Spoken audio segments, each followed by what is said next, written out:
Hello आप सभी माताओं एवं बहनों का एक बार फिर से स्वागत है आपके अपने चैनल स्टडी ओनली में। तो महिला पर्यवेक्षक भर्ती 2025 के लिए आज की जो क्लास है पोषण एवं न्यूट्रिशन की क्लास है और यह क्लास नंबर 5 है। टोटल जो आपके इस पोषण एवं न्यूट्रिशन सब्जेक्ट से बात करें तो 55 नंबर के क्वेश्चन आपको देखने को मिलेंगे इस टॉपिक से और इसी प्रकार के क्वेश्चन आपको देखने को मिलेंगे। तो जो माता एवं बहनें हमारे चैनल पर नहीं हो लोग चैनल को सब्सक्राइब और वीडियो को लाइक जरूर कर लें और साथ ही बेल आइकन भी प्रेस कर लें, क्योंकि हम आप सभी के लिए महिला पर्यवेक्षक भर्ती 2025 से रिलेटेड सभी सब्जेक्ट की क्लासेस लेकर डेली आते हैं। ठीक है, और इसकी फुल तैयारी हमारे द्वारा कराई जा रही है और साथ ही इन सभी क्लासेस की पीडीएफ के लिए आप लोग हमारा जो टेलीग्राम चैनल है जिसका लिंक आपको वीडियो के डिस्क्रिप्शन मिल जाएगा, वहां से ज्वाइन करके आप सभी क्लासेस की पीडीएफ प्राप्त कर सकती हैं। साथ ही पोषण एवं न्यूट्रिशन के 500 एमसीक्यू जो हमने मोस्ट इंपॉर्टेंट एमसीक्यू हैं वो हमने आपको वहीं प्रोवाइड करा दिया है। तो जो माताएं एवं बहनें उससे तैयारी करना चाहती हैं, आपके पास 7 दिन के करीब टाइम बचा है, तो वहाँ से जाके सारे क्वेश्चन अटेंड कर सकती हैं, देख सकती हैं। साथ ही सभी क्वेश्चन को उसमें ऑब्जेक्टिव के साथ डिटेल भी बताया गया है। ठीक, तो चलिए ये भी स्टार्ट करते हैं आज की क्लास। तो सबसे पहले क्वेश्चन नंबर फर्स्ट देखते हैं। क्वेश्चन नंबर यहाँ फर्स्ट दिया गया है कि आयरन का सर्वाधिक अवशोषण किस अंग में होता है। ये आपके सामने ऑप्शन दिए गए हैं। इनमें से सर्वाधिक जो अवशोषण आयरन का होता है किस अंग में किया जाता है। तो इसका जो राइट आंसर है ऑप्शन बी होगा, छोटी आंत में सर्वाधिक अवशोषण आयरन का किया जाता है। ठीक है, उसके बाद क्वेश्चन नंबर सेकंड की बात करते हैं। क्वेश्चन नंबर यहाँ सेकंड दिए गए वायरल रोगों का कौन सा समूह सही है, यानी ये जो आपके सामने ऑप्शन दिए गए हैं इनमें से सारे वायरल रोग हैं।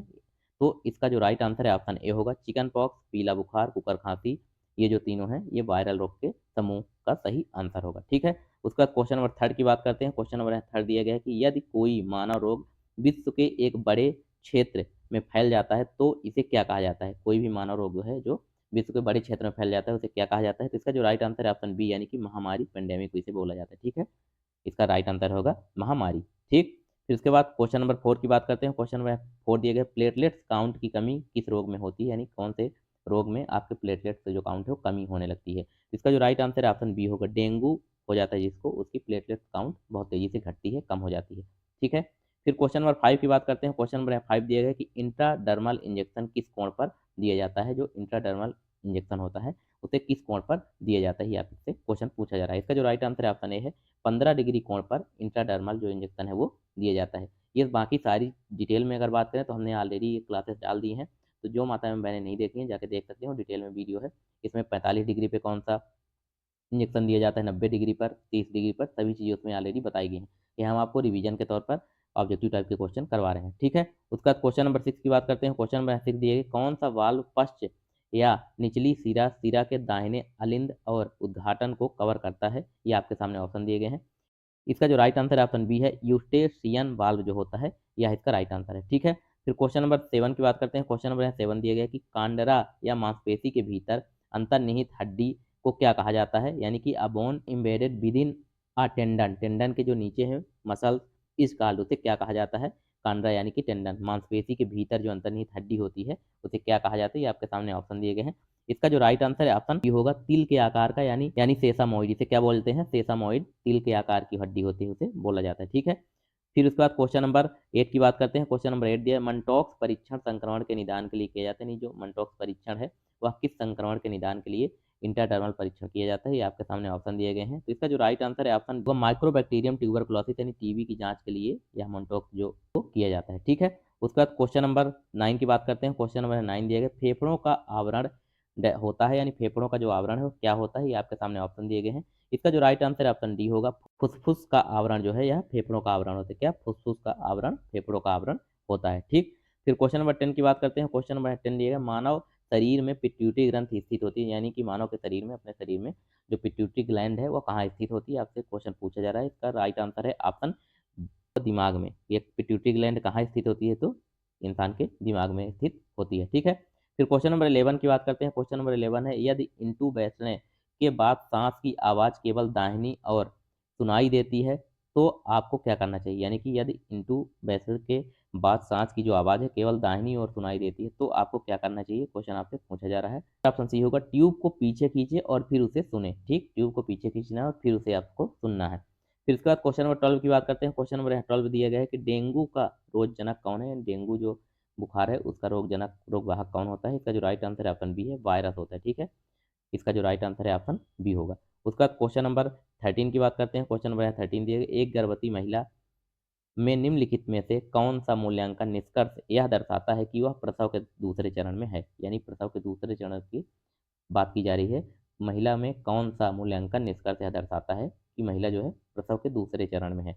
ये जो आपके सामने ऑप्शन दिए गए हैं, तो इसका जो राइट आंसर है ऑप्शन डी होगा, गर्भाशय ग्रीवा पूरी तरह से फैल जाती है, इसका राइट आंसर है। ठीक, फिर क्वेश्चन नंबर 14 की बात करते हैं। क्वेश्चन नंबर 14 दिया गया, गर्भपात के प्रकार की पहचान करें जहां परिवर्तन ऐसी स्थिति में पहुंच जाते हैं जहां गर्भावस्था को जारी रखना असंभव हो जाता है। ये आपके सामने ऑप्शन दिए गए हैं। इसका जो राइट आंसर है ऑप्शन डी होगा, यानी गर्भपात की धमकी दी जाती है वहां गर्भपात के प्रकार की पहचान करें जहां परिवर्तन ऐसी स्थिति में पहुंच जाते हैं जहां गर्भावस्था को जारी रखना असंभव हो जाता है। तो इसका जो राइट आंसर है ऑप्शन डी, यानी गर्भपात की धमकी दी।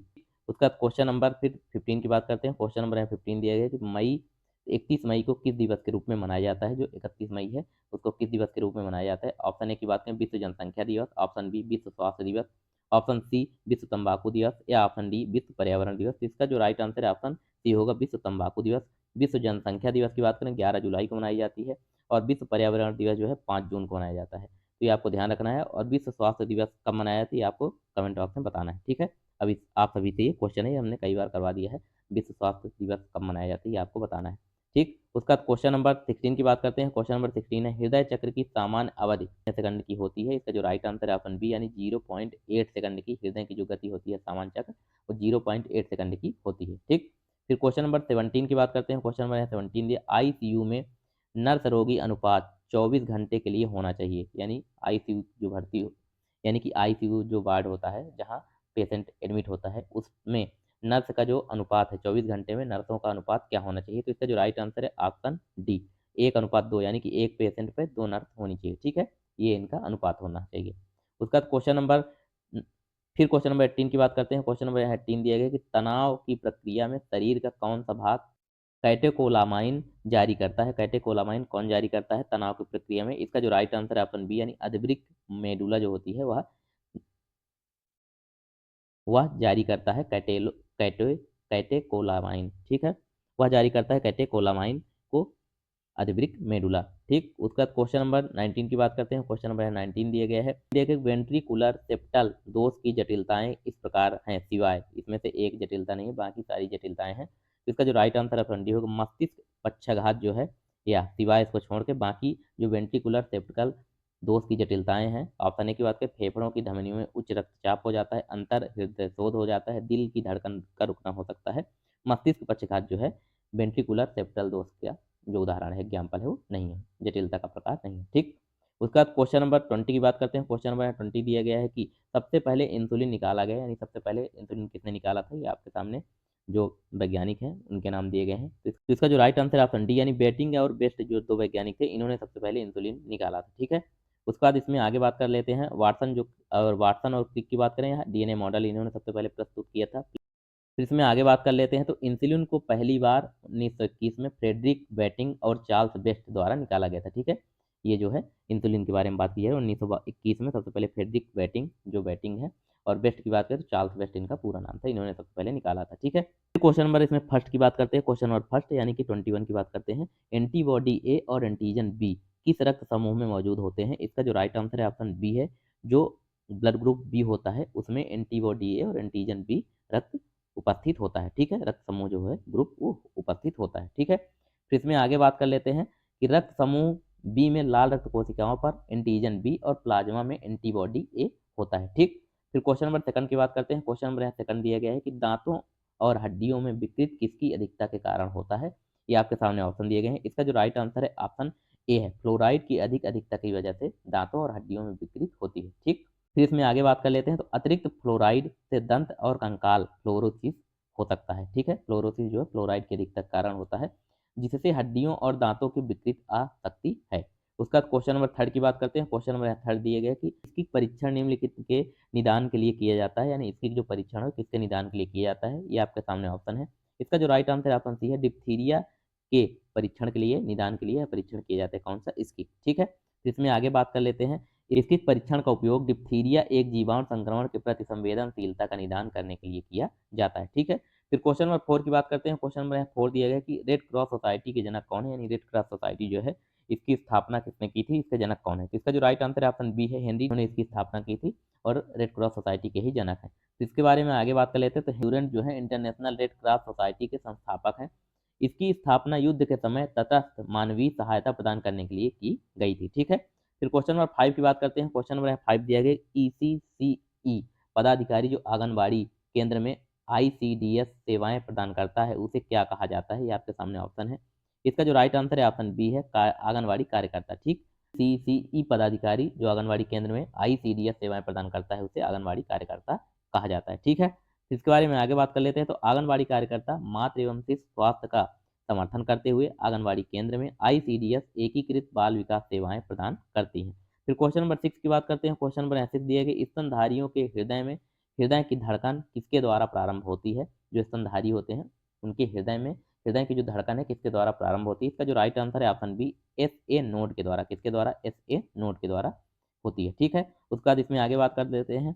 तो हृदय के दाहिने अलिंद में स्थित सिनोट्रियल, एस ए जिसे बोलते हैं, सिनोट्रियल हो गया, और नोड ठीक स्तनधारियों में दिल की धड़कन शुरू करता है। ठीक है, उसका क्वेश्चन नंबर 7 की बात करते हैं। क्वेश्चन नंबर 7 दिए गए कि भारत में नवजात शिशु की रुग्णता का सबसे आम कारण क्या है। भारत में जो नवजात शिशु है उनकी रुग्णता का कारण सबसे ज्यादा क्या होता है। तो इसका जो राइट आंसर है ऑप्शन डी होगा, समय से पहले जन्म और जन्म के समय कम वजन होना, यह सबसे प्रमुख जो है रुग्णता का कारण होता है। ठीक, उसके बाद क्वेश्चन नंबर 8 की बात करते हैं। क्वेश्चन नंबर 8 दिया गया कि भोजन से पोषक तत्व प्राप्त करने तथा उन्हें जीवों द्वारा प्रत्येक कोशिका तक पहुंचाने की प्रक्रिया क्या कहलाती है। ठीक, ये आपके सामने ऑप्शन दिए गए हैं। तो इसका जो राइट आंसर है ऑप्शन ए है, पोषण। यह प्रक्रिया क्या कहलाती है? तो पोषण कहलाती है। तो इसमें आगे बात करते हैं। तो पोषण में शरीर के कार्य के लिए आवश्यक पोषक तत्वों का सेवन और परिवहन शामिल होता है। फिर क्वेश्चन नंबर 9 की बात करते हैं। क्वेश्चन नंबर 9 दिया गया है, एलर्जी तीव्र प्रतिक्रिया वाले व्यक्तियों में कौन सा इम्यूनोग्लोबुलिन बढ़ा हुआ है। यानी एलर्जी जो तीव्र प्रतिक्रिया होती है उन व्यक्तियों में कौन सा इम्यूनोग्लोबुलिन बढ़ा हुआ होता है। इसका जो राइट आंसर आपका नहीं होगा, इम्यूनोग्लोबुलिन ई जो बढ़ा हुआ होता है, तो इम्यूनोग्लोबुलिन ई होता है। ठीक है, इसका राइट आंसर हो जाएगा। तो इसमें आगे बात कर लेते हैं। इसमें आगे दिया गया है इम्यूनोग्लोबुलिन ई जो है आईजीई एलर्जी प्रक्रियाओं में ऊंचा होता है और अति संवेदनशीलता में भूमिका निभाता है। फिर क्वेश्चन नंबर 10 की बात करते हैं। क्वेश्चन नंबर 10 दिया गया है कि निम्नलिखित में से क्या संतुलित आहार में शामिल नहीं है। ये आपके सामने ऑप्शन दिए गए हैं। इसका जो राइट आंसर ऑप्शन बी है, न्यूक्लिक एसिड और एंजाइम जो है यह शामिल नहीं होते हैं संतुलित आहार में। ठीक, बाकी कार्बोहाइड्रेट, वसा यह शामिल है, प्रोटीन और विटामिन और खनिज लवण ये सारी चीजें शामिल होते हैं। न्यूक्लिक एसिड और एंजाइम जो है शामिल नहीं होते आपके संतुलित आहार में। ठीक है, इसके बाद इसमें आगे बात करते हैं। संतुलित आहार में कार्बोहाइड्रेट, वसा, प्रोटीन, विटामिन और खनिज शामिल होते हैं, लेकिन न्यूक्लिक एसिड और एंजाइम इसका हिस्सा नहीं है। फिर क्वेश्चन नंबर 11 की बात करते हैं। क्वेश्चन नंबर 11 दिया गया है कि बच्चों में मरासमस सबसे अधिक किस उम्र में पाया जाता है। इसका जो राइट आंसर है ऑप्शन बी, शिशु जब 0 से 1 वर्ष का होता है तब सबसे ज्यादा उनमें मरासमस जो होता है सबसे अधिक पाया जाता है। ठीक है, तो इसके बारे में आगे बात कर लेते हैं। कुपोषण का एक गंभीर रूप मरासमस होता है जो कि अपर्याप्त पोषण के कारण शिशुओं में जो 0 से 1 वर्ष में सबसे अधिक पाया जाता है। फिर क्वेश्चन नंबर 12 की बात करते हैं। क्वेश्चन नंबर, प्राथमिक रोकथाम का लक्ष्य निम्न को कम करना है। यानी प्राथमिक जो रोकथाम का लक्ष्य है वह इनमें से किसको कम करना है। ये आपके सामने ऑप्शन दिए गए हैं। तो इसका जो राइट आंसर है ऑप्शन डी होगा, किसी रोग की घटना को कम करना ही प्राथमिक रोकथाम के जो है लक्ष्य रखा गया है। उसके बाद इसमें आगे बात करते हैं। तो प्राथमिक रोकथाम टीकाकरण, स्वास्थ्य, शिक्षा, स्वच्छता जैसे उपायों के माध्यम से बीमारियों की घटनाएं और नए मामलों को कम करने पर केंद्रित है। फिर क्वेश्चन नंबर 13 की बात करते हैं। क्वेश्चन नंबर 13 दिया गया है, जो फोबिया होता है का अर्थ क्या है। इसका जो राइट आंसर है ऑप्शन सी है, जानवरों का बेवजह डर जो है जूफोबिया या जोफोबिया का अर्थ होता है। ठीक है, जानवरों का बेवजह डर। उसका फिर क्वेश्चन नंबर 14 की बात करते हैं। क्वेश्चन नंबर 14 दिया गया, निम्नलिखित में से कौन सा किसी व्यक्ति में एड्स का संकेतक हो सकता है। ये आपके सामने ऑप्शन दिए गए हैं। इसका जो राइट आंसर ऑप्शन बी है, सीडी गिनती जो है ग्रेटर देन 200 कोशिकाएं मिलीमीटर, तो यह आपका एड्स का संकेतक हो सकता है। ठीक, उसके बाद इसमें आगे बात कर लेते हैं। 200 कोशिकाओं मिलीमीटर से कम CD4 गिनती एड्स का एक प्रमुख संकेतक है और गंभीर प्रतिरक्षा दमन का संकेत देती है। उसके बाद क्वेश्चन नंबर 15 की बात करते हैं। क्वेश्चन नंबर 15 दिया गया है, किसी व्यक्ति के व्यवहार, भावना और संज्ञात्मक कार्यों के व्यवस्थित मूल्यांकन को क्या कहा जाता है। ये आपके सामने ऑप्शन है। इसका जो राइट आंसर है ऑप्शन ए है, मानसिक स्थिति की जांच ही किसी व्यक्ति के व्यवहार, भावना और संज्ञात्मक कार्यों के व्यवस्थित मूल्यांकन को मानसिक स्थिति की जांच कहा जाता है। ठीक है, तो इसमें आगे बात करें, एक मानसिक स्थिति परीक्षा MSE रोगी संज्ञात्मक, भावनात्मक और व्यवहारिक स्थिति का अव्यवस्थित रूप से मूल्यांकन करती है, जिसका उपयोग अक्सर मनोरोग मूल्यांकन में किया जाता है। ठीक है, फिर क्वेश्चन नंबर 16 की बात करते हैं। क्वेश्चन नंबर 16 दिया गया है कि इसके बीज एक त्वचा विकार है जो निम्न कारणों से होता है। जो इसके बीज है त्वचा का विकार है वह किस कारण से होता है, क्वेश्चन आपसे पूछा जा रहा है। इसका जो राइट आंसर है ऑप्शन ए होगा, खुजली घुन की वजह से होता है। ठीक, इसमें आगे बात करते हैं। खुजली सरकोप्टेस स्केबी घुन के संक्रमण के कारण होती है जिससे तीव्र खुजली और त्वचा में जलन होने लगती है। फिर क्वेश्चन नंबर 17 की बात करते हैं। क्वेश्चन नंबर 17 दिया गया, संक्रमण की रोकथाम के लिए आप क्या करेंगे, यानी किसी संक्रमण की रोकथाम के लिए आपको क्या करना चाहिए, ये आपके सामने ऑप्शन दिए गए हैं। तो इसका जो राइट आंसर ऑप्शन बी होगा, रोगी की देखभाल से पहले और बाद में हाथ धोएं। यही इसका प्रमुख कारण है संक्रमण से बचने के लिए, उसकी रोकथाम के लिए। ठीक है, फिर क्वेश्चन नंबर 18 की बात करते हैं। क्वेश्चन नंबर 18 दिया है, पांचवा महत्वपूर्ण संकेतक है, यानी जो पांचवा महत्वपूर्ण संकेत है क्या होता है, ये आपके सामने ऑप्शन दिए गए हैं। तो इसका जो राइट आंसर ऑप्शन डी है, दर्द। ठीक, दर्द को अक्सर पांचवें महत्वपूर्ण संकेत के रूप में जाना जाता है। और इसमें आगे बात करें तो जो पारंपरिक महत्वपूर्ण संकेतों के साथ साथ रोगी की स्थिति का आकलन करने में महत्वपूर्ण इसके महत्व पर प्रकाश डालता है। ठीक है, फिर क्वेश्चन नंबर 19 की बात करते हैं। क्वेश्चन नंबर 19 दिया गया, ध्वनि की तीव्रता के प्रति कान की शारीरिक प्रतिक्रिया क्या होती है। इसका जो राइट आंसर ऑप्शन बी है, प्रबलता। ध्वनि की जो तीव्रता के प्रति कान की शारीरिक प्रतिक्रिया क्या होती है, तो इसकी होती है प्रबलता। Right answer option B. ठीक है, तो इसमें आगे बात करते हैं। तीव्रता ध्वनि की तीव्रता के प्रति कान की शारीरिक प्रतिक्रिया है जिसे अक्सर डेसिबल डीबी में मापा जाता है, यानी कि जो ध्वनि की तीव्रता है इसकी इकाई क्या है, डेसिबल होती है। ठीक है, इसको मापने के लिए, ध्वनि को मापने के लिए डेसिबल का यूज किया जाता है। तो इसके बाद क्वेश्चन नंबर 20 और क्वेश्चन नंबर 20 है, फिर क्वेश्चन नंबर 40 की बात करते हैं। लिहाइड और एथिलीन ऑक्साइड किसके उदाहरण है। जो फॉर्मेलिहाइड है और एथिलीन ऑक्साइड जो है यह किसके उदाहरण है, ये आपके सामने ऑप्शन दिए गए हैं। तो इसका जो राइट आंसर ऑप्शन डी होगा, रासायनिक गैस कीटाणुनाशक के उदाहरण होते हैं। ठीक है, तो इसमें आगे बात कर लेते हैं। तो फॉर्मेलिहाइड और एथिलीन ऑक्साइड रासायनिक गैसें हैं जिनका उपयोग चिकित्सा उपकरणों को स्टाइलिश करने के लिए कीटाणुनाशक के रूप में किया जाता है। ठीक है, ये आपके राइट आंसर, तो ये आपका राइट आंसर हो जाएगा और ये आपके 40 क्वेश्चन हो गए पोषण एवं स्वास्थ्य से। बाकी सभी क्लासेस की वीडियो जो है आपको डेली हमारे द्वारा डाली जाती है। तो जो माताएं एवं बहनें अभी तक एक भी वीडियो नहीं देखी हैं, पीडीएफ नहीं प्राप्त कर पाई हैं, वो लोग पीडीएफ के लिए हमारा जो टेलीग्राम चैनल है जिसका लिंक आपको वीडियो के डिस्क्रिप्शन मिल जाएगा, वहाँ से ज्वाइन करके सभी क्लासेस की पीडीएफ भी प्राप्त कर सकती हैं। साथ ही सभी सब्जेक्ट की जो क्लासेस है मैराथन क्लास भी डली है, तो आप लोग देख सकते हैं। 7 दिन बाद आपका एग्जाम है। तो जिन माताओं एवं बहनों को हमारी क्लासेस पसंद आई हो, लोग चैनल को सब्सक्राइब और वीडियो को लाइक जरूर कर लें और साथ ही बेल आइकन प्रेस कर लें, क्योंकि हम आप सभी के लिए महिला पर्यवेक्षक भर्ती 2025 से रिलेटेड सभी सब्जेक्ट की डेली क्लासेस लेकर आते हैं। तो मिलते हैं आप सभी से नेक्स्ट क्लास में, तब तक के लिए आप सभी का धन्यवाद।